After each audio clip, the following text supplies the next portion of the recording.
সত্যের মুখোমুখি হওয়া উচিত।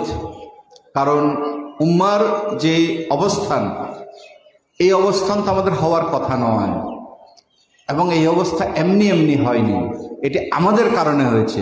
কুরআন আমাদের, হাদিস শরীফ আমাদের, রসুল আমাদের, ইসলাম আমাদের, কিন্তু আমাদের কন্ডিশন এরকম কেন? এই প্রশ্নের উত্তর যদি সৎভাবে আমরা খুঁজি, তাহলে বেলায়েত মুতলাকার প্রয়োজনীয়তাটা আমরা বুঝতে পারবো। ইনশাআল্লাহ সৎ হতে হবে, আদিল হতে হবে, ইনসাফ হতে হবে।